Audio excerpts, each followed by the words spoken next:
পার্বত্য চট্টগ্রাম বিষয়ক উপদেষ্টা সুপ্রদীপ চাকমা 12 ডিসেম্বর রাতে ঢাকা মিরপুরের সাক্ষ্যমণি বৌদ্ধবিহার নির্মাণ কাজের ভিত্তিপ্রস্তর স্থাপন ও ধর্মীয় অনুষ্ঠানে প্রধান অতিথি হিসেবে উপস্থিত ছিলেন।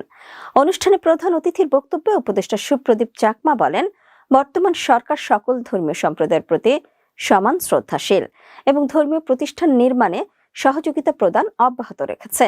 তিনি জোর দিয়ে বলেন, ধর্মীয় স্বাধীনতা নিশ্চিত করা এবং নিজ নিজ ধর্ম পালনের সুষ্ঠু পরিবেশ বজায় রাখা এই সরকারের অন্যতম প্রধান অঙ্গীকার।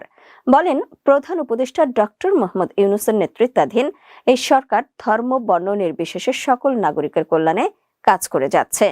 এই সরকার ধর্মীয় সহাবস্থান ও সম্প্রীতির এক অনন্য উদাহরণ সৃষ্টি করতে বদ্ধপরিকর। সাক্ষ্যমণি বৌদ্ধ বিহার নির্মাণে ভিত্তিপ্রস্তর স্থাপন তারই একটি সার্থক প্রমাণ। তিনি আরো বলেন, পার্বত্য চট্টগ্রাম বিষয়ক মন্ত্রণালয়ের জন্য বরাদ্দকৃত অর্থ পার্বত্য চট্টগ্রাম